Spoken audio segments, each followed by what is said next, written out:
माया मरी न मन मरा, मर मर गए शरीर, आशा तृष्णा न मरी, कह गए दास कबीर। साहब कह रहे माया मरी न मन मरा, मर मर गए शरीर, आशा मरी न तृष्णा, कह गए साहिब कबीर। माया भी नहीं मरती है, मन भी नहीं मरता है, इच्छाएं भी नहीं मरती है,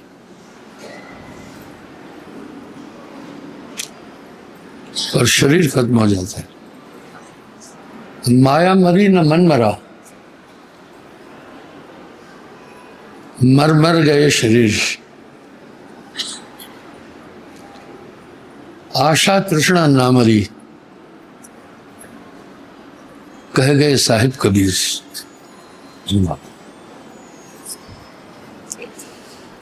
इच्छाएं भी नहीं मरी, मन भी नहीं मरा, माया भी नहीं मरी, आत्मा भी नहीं मरी। प्रमाण प्रमाण बड़ा साफ है। जब अभिमन्यु की मृत्यु हुई चक्रव्यूह में, अर्जुन ने गांडी फेंक दिया, कहा अब मैं युद्ध नहीं करूंगा। मेरा प्यारा पुत्र चला गया। वासुदेव कृष्ण ने उसको ढाढ़स दी, बोला है अर्जुन तू अज्ञान को क्यों प्राप्त हो रहा है? अभिमन्यु का कुछ भी नहीं गया। एसपी साहब ये बात सुनने में अजीब नहीं लग रही है? बहुत अजीब। उसने कहा कैसे नहीं, अभिमन्यु तो खत्म हो गया। बोला नहीं अर्जुन ये तुम्हारा अज्ञान है, अभिमन्यु का कुछ भी नहीं गया, वो ज्यों के तो है। पंचभौतिक शरीर था, जल अग्नि पृथ्वी वायु आकाश। पृथ्वी में मिल गई, जब जलाया तो मिट्टी बन गई। जल शोषित वाष्पित होकर के निकल गया। पवन में जाकर मिली। आकाश तक तो आकाश में मिला। अग्नि शरीर की खत्म हो गई, जाकर वातावरण में मिल गई। क्या खत्म हुआ? आत्मा तो ज्यों की त्यों है। तसल्ली नहीं हो रही थी, कहा चलो तुम्हें मैं दिखाता हूं। अभिमन्यु कहाँ है? दिव्य लोक में ले गए, वहां भी अभिमन्यु को दिखाया। बोला वो देखो अभिमन्यु युद्ध कर रहा है। अर्जुन गया पीठ पर, यूं थपथपाया, बेटे अभिमन्यु। उसने पीछे मुड़कर देखा, कोई उत्तर नहीं दिया, युद्ध में निमग्न था। फिर अर्जुन ने सोचा शायद ये युद्ध में तालीन है, ध्यान नहीं दिया, मुझे नहीं पहचान पाया। फिर थपथपाया पीछे से, अभिमन्यु मैं तुम्हारा पिता अर्जुन हूं। उसने तब भी कोई प्रक्रिया नहीं की, अपने काम में लग गया। तीसरी बार जब थपाया तो अभिमन्यु ने क्या कहा, हे मूर्ख, कौन किसका माता, कौन किसका पिता? कई जन्म मैं तुम्हारा पिता बन चुका हूं, कर्मानुकूल। कई बार तू मेरा पिता बन चुका। जाओ अपना काम करो, तो मुझे अपना काम करने दो।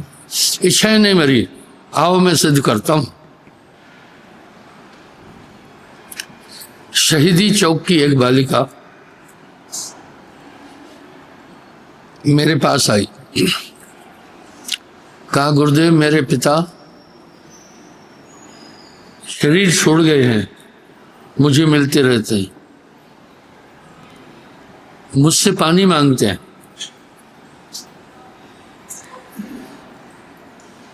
मैंने कहा तुम्हारा ख्याल तो नहीं? बोला नहीं, सच में वो मुझसे पानी मांगते हैं। मैंने पूछा आखिर तुमसे वो पानी क्यों मांगते हैं? बोला गुरुदेव, बेटी से बाप की अटैचमेंट काफी होते हैं। बाप बेटी को बड़ा प्यार करता है, माँ बेटे को। क्रॉस सेक्स में अट्रैक्शन है। इसको गोस्वामी जी ने कहा, नारी न मोहे नारी के रूपा। नारी नारी के रूप पर नहीं मोहित होती। लेकिन अंग्रेजों ने यह मेथड तोड़ दिया। अब गाय में समलैंगिक विवाह में वहां लड़कियां आपस में लड़की लड़की विवाह कर रही है, पुरुष पुरुष भी विवाह। क्या बात है, बिल्कुल प्रकृति के विरुद्ध। तो इस तरह उस बेटी ने कहा, मैंने पूछा आपके पिता क्यों पानी मांगते हैं? बोला वो टीवी देख रहे थे, उनको प्यास लगी। मुझे कहा बेटे पानी का गिलास लाओ। मैंने गिलास दे दिया, उन्होंने टीवी पर रख दिया कि बाद में पीता हूं। अकारण ही टीवी शॉर्ट हो गई, करंट आ गया पूरी टीवी में। जब मेरे पिता ने हाथ बढ़ाया उठाने के लिए, वहीं खत्म हो गए, करंट लगा जोरदार। गिलास मेटलिक होगा, करंट। अब गुरुजी जब भी मुझे मिलते हैं मुझसे पानी मांग रहे हैं। मैं बोला ख्याल तो नहीं है? बोला नहीं गुरुजी, मैं जब आंख बंद कर लेटती हूँ नींद भी नहीं होती है गहरी मुझे। वो मेरे सामने आते, कहते बेटे पानी दो। क्या वजह थी? उसकी प्रबल इच्छा थी पानी पीने की।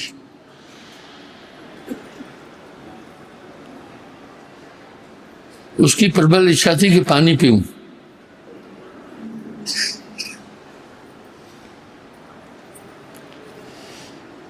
इसलिए अंग्रेज भी मरने के टाइम आदमी से पूछते हैं तुम्हारी आखिरी इच्छा क्या है?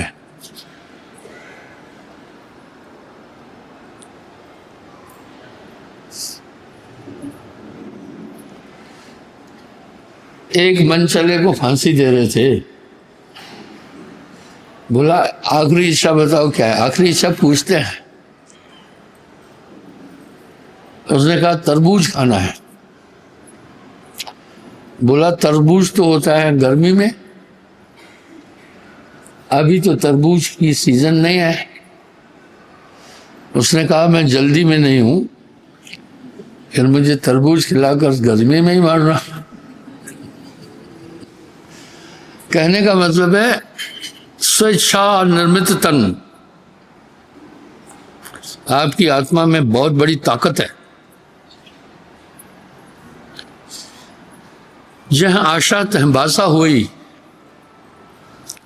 उसको टार सके ना कोई। जहां आपकी इच्छा है वहीं जन्म लोगे। स्वेच्छा निर्मित तन, आपकी इच्छाओं के अनुसार ही आपको शरीर मिलता है।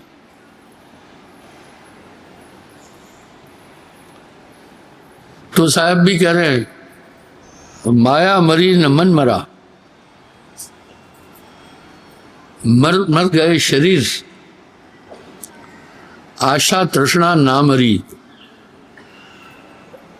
कह गए साहिब कबीर। इस तरह शरीर खत्म हो जाता है, माया नहीं मरी। मतलब क्या है फिर? शरीर क्या है, माया क्या है? माया मरी न मन मरा। इसलिए मूर्ख लोग जब साहब की वाणी नहीं समझते हैं तो वो क्या कहते हैं, कहीं का कहीं बोल दिया। ऐसा नहीं है। अटपट वाणी कबीर की, झटपट लिखी न जाए। जो कोई झटपट लगे उसकी दुविधा जाए। हाँ बोलो। कबीर जी की वाणियां समझ में नहीं आती है। कबीर जी की वाणियां समझ में नहीं आती है। माया और मन तो मरते नहीं है कभी भी, बस ये शरीर ही नष्ट हो जाता है। आप सब्जेक्ट से साइड मत जाओ, पहले ध्यान से प्रश्न सुनो। मेरा कहने का मतलब है कंट्राडिक्शन है थोड़ी। माया मरी न मन मरा, मर मर गए शरीर, आशा तृष्णा ना मरी कह गए साहिब कबीर। और एक जगह क्या कह रहे सुनो, काया माया एक ही जानो।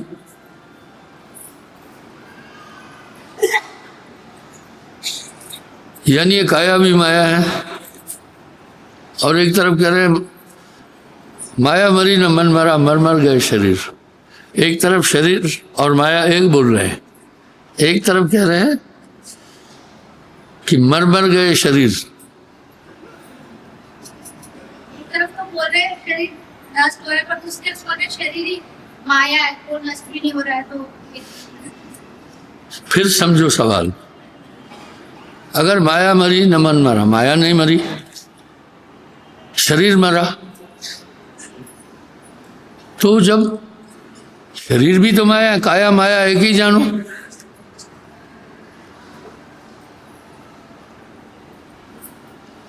जिनको मेरा प्रश्न समझ में आ रहा है हाथ खड़ा करें। चलो इंजीनियर हो, जवाब दो।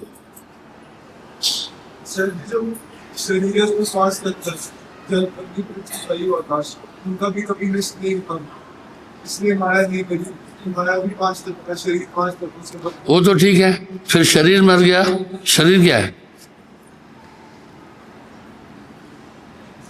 चलो अरविंद इसकी मदद करो।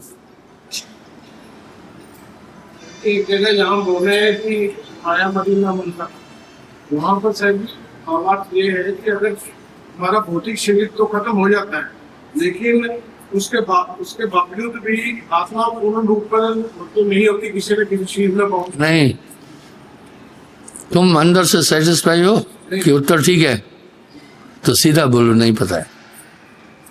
अपनी जान ऐसे छुड़ाओ, समझे ना? काफी लोग मेरे प्रश्न से चौंकते हैं, अपनी जान छुड़ाना चाहते हैं। समझ में आ गई बात? मसला पेचीदा है। बुलबुला खत्म हो जाता है ना, कैसे खत्म हुआ? वो तो पानी की बूंद थी, अंदर वायु वायु फूल गया, जब फट गया तो पानी पानी में नहीं मिल गया, हवा हवा में नहीं मिल गई। गाफिल तेरी है जिंदगी पानी का बुलबुला, गाफिल तेरी है जिंदगी पानी का बुलबुला, खत्म कर दे आज से जीने का सिलसिला। एक तरफ तो कह रहे हैं माया मरी न मन मरा, मर मर गए शरीर, आशा तृष्णा ना मरी कह गए साहिब कबीर। आज तक तो खत्म नहीं होते, लेकिन 5 तत्व का ये शरीर जो है ये खत्म हो जाता है, तत्व तो तत्व में विलीन हो जाती है। देखने में हमें दिखता है कि ये 5 तत्व का शरीर है, तो भौतिक चीज हमें दिखती है वो नष्ट होती है। बैठ जाओ। जो इनके उत्तर को समझे अब वो हाथ खड़ा करो। चलो गाबा, अरविंद का शरीर 5 तत्व का है, तत्वों में जाकर मिल गया, लेकिन स्ट्रक्चर ये खत्म हो गया। बस मैंने 2 टूक बोल दिया, जिनको समझ में आया वो हाथ खड़ा करो। अब व्याख्या देने में कितने गड़बड़ा रहे हैं। आपको एक बात बताना चाहता हूं, आप किसी पर क्रोध मत करो, आप किसी पर से घृणा मत करो। किसी का अटपटा दिमाग है उससे चिढ़ो मत। क्यों? ये उसके बस में नहीं है। जैसे आप देखते हैं किसका हाथ मजबूत है, किसी की नहीं है, किसी की टांगें बड़ी मजबूत हैं, काफी दौड़ते हैं, किसी की टांगें मजबूत नहीं है, किसी के दांत मजबूत हैं, किसी के नहीं है, किसी की आंखें बहुत तेज हैं, किसी की नहीं है। शरीर तो सबका पंचभौतिक तत्वों का बना है। ऐसा क्यों है? क्योंकि जैसे कुम्हार घड़ा बनाता है तो एक ही चाक पर घड़ा बनाता है, एक ही कला से, लेकिन सब घड़े एक जैसे नहीं बनते हैं।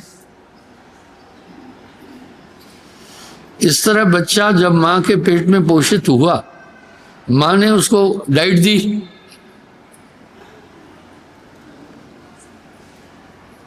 जब डाइट दी बच्चा बड़ा हुआ। कभी कभी मां की सेहत ठीक नहीं थी,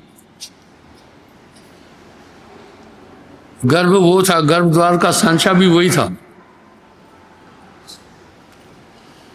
तो बच्चा ठीक से पोषित नहीं हो पाया, वो छोटा रह जाता है। यही उदाहरण है।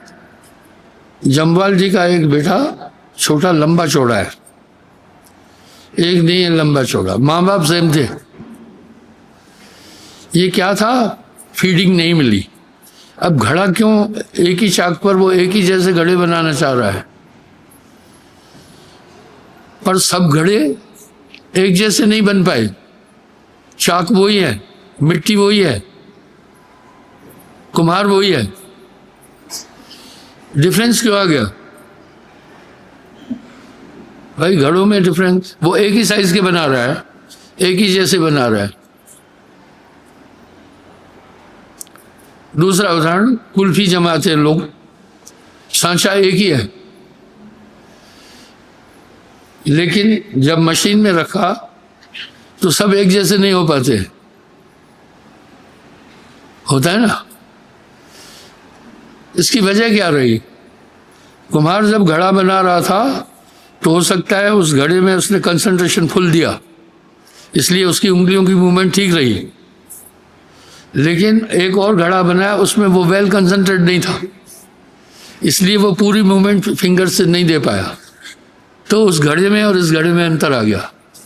इस तरह माँ सभी बच्चों को, जो उसकी कोख है, उसका जो सांचा है अंदर, एक जैसा था, ब्लड भी एक जैसा था, लेकिन बच्चे एक जैसे क्यों नहीं बने? इसलिए नहीं बने कि माँ हो सकता है जब एक बच्चे को जन्म दिया अच्छी तंदुरुस्ती में थी, अच्छा खा पी रही थी, लेकिन दूसरे बच्चे को जन्म देने के टाइम पर वो उतनी तंदुरुस्त नहीं थी। या फिर यूं हुआ कि बच्चा जन्म लेके आया, एक बच्चे ने उसको फीडिंग अच्छी मिल गई, वो तंदुरुस्त है, दूसरे को फीडिंग नहीं मिली अच्छी, वो कमजोर है। इसी तरह ये डिफरेंस होता है। आप किसी की अकल कम है, अगर उससे गुस्सा नहीं करो, वो उसके बस में नहीं है, उसकी दिमाग की कोशिकाएं स्ट्रांग नहीं बन पाई, स्थिर नहीं बन पाई, उसकी परिस्थिति को आप समझो। सभी की आईसाइट बराबर नहीं होती है, यानी जिस तत्व का बना हुआ था घड़ा, ये शरीर, वो तत्व नहीं खत्म हुए, यानी वो माया है, लेकिन अरविंद खत्म हो गया। मैंने पानी के बुलबुले का उदाहरण दिया। एक बुलबुले का अपना अस्तित्व है। ये बुलबुला क्यों बन गया शशि जी? हवा आती थी, हवा आती सर। कैसे हवा आई? प्रमाण दो। आप देखते हैं बाल्टी में पानी गिर रहा है नल से, तो बुलबुले बन जाते हैं।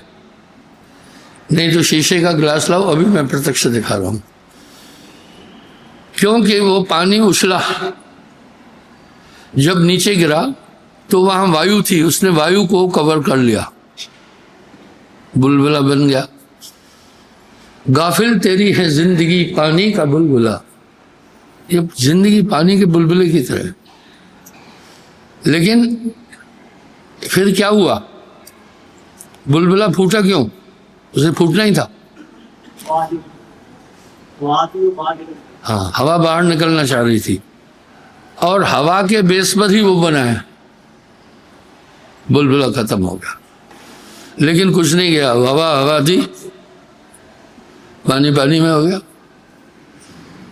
तो साहब कह रहे माया मरी न मन मरा, मर मर गए शरीर, आशा तृष्णा ना मरी, कह गए दास कबीर। देखिए अभी यहाँ एक तरफ तो कह रहे हैं माया काया एक ही जानू,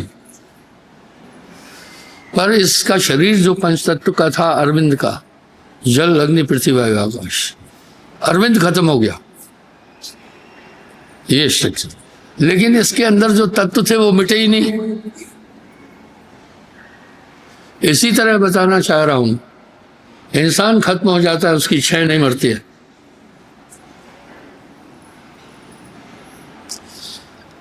महात्मा बुद्ध ने एक शब्द कहा बड़ा अच्छा, अगर तुम अमरत्व चाहते तो अपनी इच्छाओं को खत्म कर दो,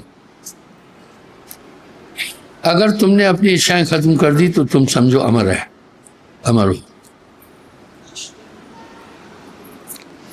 ऐसा क्यों? स्वेच्छा निर्मित तन, आपका शरीर आपकी इच्छाओं के कारण ही होता है।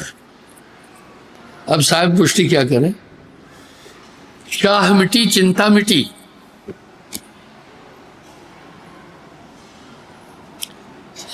चाह मिटी चिंता मिटी, मर मर गए शरीर, आशा तृष्णा ना मरी, कह गए दास कबीर। आगे क्या करें? वही शहंशाह है जिसको ना ही चाहा। स्वेच्छा निर्मित तन, इसलिए इच्छाओं का निरोध करो। इच्छाएं ही पुनर्जन्म का कारण है। महात्मा बुद्ध ने यही कहा, अगर तुमने अपनी इच्छाओं का निरोध कर लिया तो तुम अमर हो, बस तुम फिर अमर हो। और साहब क्या कह रहे हैं? चाह मिटी चिंता मिटी, सब कुछ खत्म हो गया फिर। इसलिए इच्छाओं पर नियंत्रण करो। अगर आप जा रहे हैं, श्वास का कोई भरोसा नहीं है, आपके मन में आलू खाना है या चाट खाना है, रास्ते में आपकी मौत हुई तो आपकी इच्छा तो चाट में जुड़ी थी ना, तो आप चाट ही ढूंढते रहोगे, ठीक है? यानी आपकी पुनर्जन्म का कारण ही इच्छा है। वही शहंशाह है जाको नहीं चाह। आगे क्या करेंगे? तो मन की तरंगों से इच्छा उत्पन्न होती है।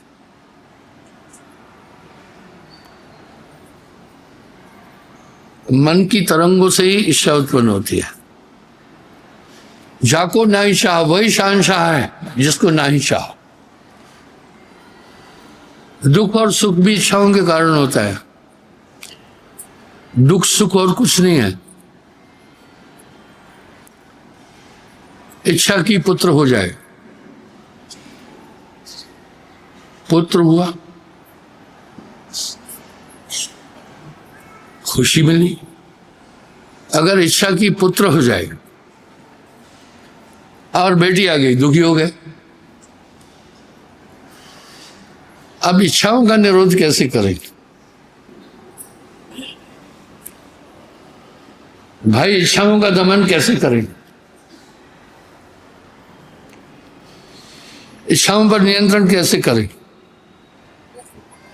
हमें यह देखना है, आपको कमरे में ठंड लग रही है, सर्दी है, आपको देखना ठंड क्यों लग रही है, शायद शीतल हवा अंदर आ रही है। आपको देखना हवा आ कहां से रही है। हमें देखना है इच्छाएं कहां से हो रही है।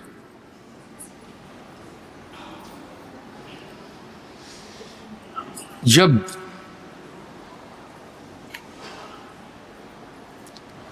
आप ये जान जाएंगे तो इच्छाओं का उद्गम ही मन से होता है। वाह। एक है साधे सब सदे, सब साधे एक जाय,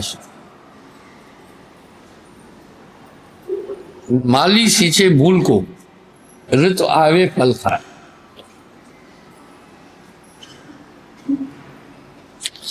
इसमें आपको अंदर से ताकत मिलेगी। स्वेच्छा निर्मित तन, इच्छाओं का उद्गम मन से होता है।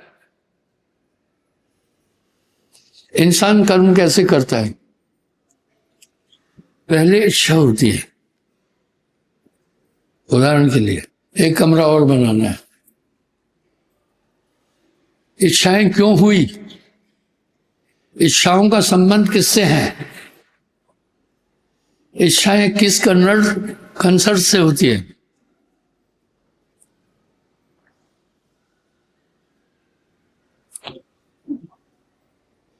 इच्छाओं का संबंध किससे है? सिर्फ शरीर से, बाकी नहीं। अच्छा घर चाहिए, इच्छा हुई। भोजन अच्छा खाना, इच्छा हुई। शादी करना है, ये इच्छा हुई। इंद्रियों की तृप्ति करना, ये इच्छा हुई। साहब ने ऐसे ही नहीं बोला, चाह मिटी चिंता मिटी, मनवा बेपरवाह, वही शानशाह है जाको नाही शाह। जो इच्छाओं के सर्किल में नहीं आता वो जन्म मरण के सर्किल में आएगा ही नहीं। जन्म और मरण का आधार ही इच्छाएं हैं। इसलिए साहब के स्वेच्छा निर्मित तन,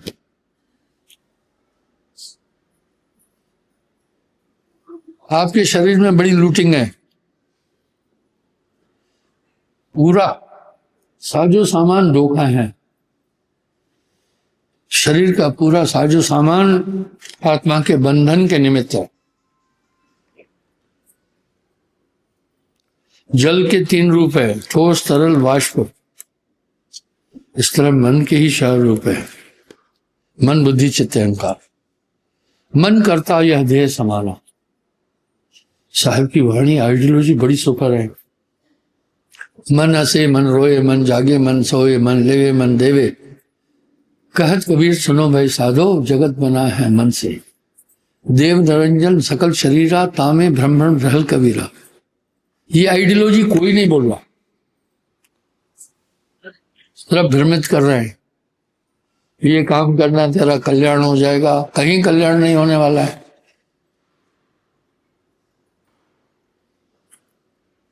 अधिक बोलूंगा तो विवाद उत्पन्न हो जाएंगे।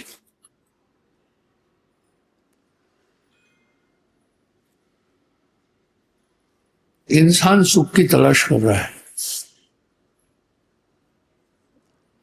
ये ठीक वैसे ही सुख की तलाश कर रहा है अज्ञान स्थिति में। जैसे मृगा नाद सुनता है, आनंदित हो जाता है। साहब ने यही चीज बोली है। जैसे बधिक ओट टाटी दे विश्वास संहारा। एक ही मन का काम है बस, और कुछ नहीं है। आपको उलझाकर रखना 24 घंटे। आप कुछ नहीं है, आप सिर्फ ध्यान है। Concentration is soul and soul is concentration. ये मेरा वाक्य है और पहले साहब बोला है।